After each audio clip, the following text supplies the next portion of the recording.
Hello, I'm Rhonda Nowak, the literary gardener for the Mail Tribune and Rosebud Media.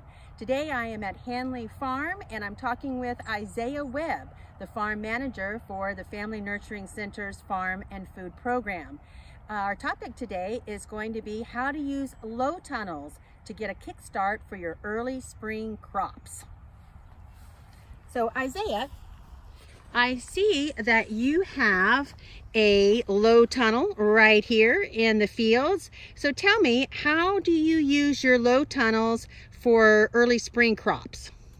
Yeah, this is just the last little remnant of what actually survived the winter. I had a big long row for frost protection.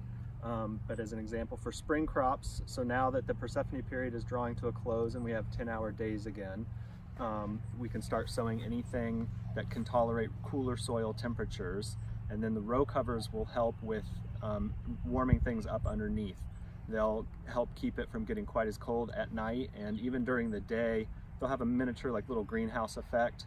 There's different grades with allow different amounts of light through and provide different amounts of protection, but it does just kind of tend to trap some heat and moisture underneath and just be more, not the same as a greenhouse, but more like a greenhouse environment underneath for your new seedlings that you're trying to sow and get established. Wow, that sounds like a really good idea. Now, I noticed that you've got wire underneath your floating row cover. Can you show us the wire? Yeah, I can just pull it back here, and it's just, I just am using field fencing. Okay.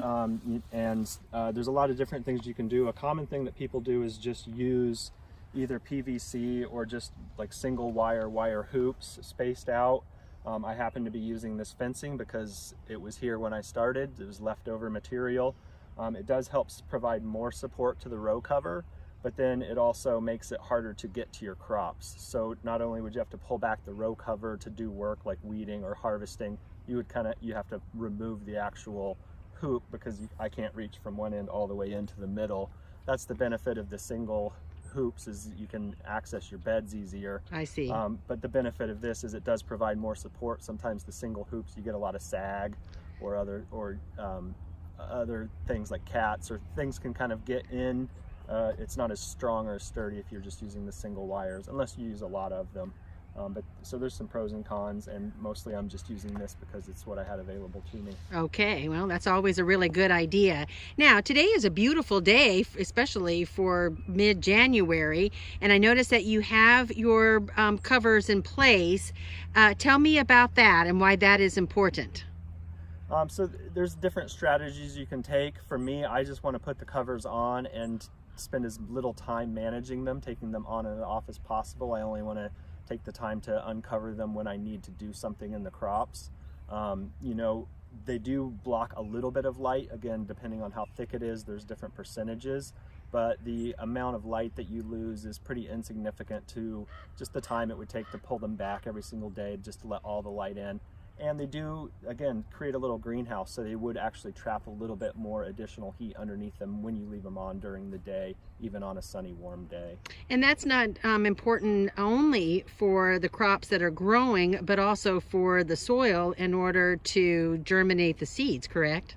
Right, yeah. If it's warmer underneath, you're raising the overall ambient temperature of everything underneath there, including the soil. And that's the main thing that's really important this time.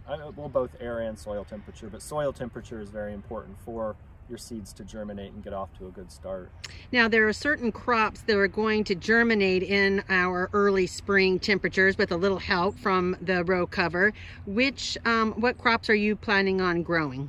Well, I just put in my seed order, so as soon as my seeds get here, I'll start off with some peas, spinach, radishes, maybe some onions, lettuce. I might try a few other greens, but those are the main things that are going to be your first earliest things that can tolerate the colder soil.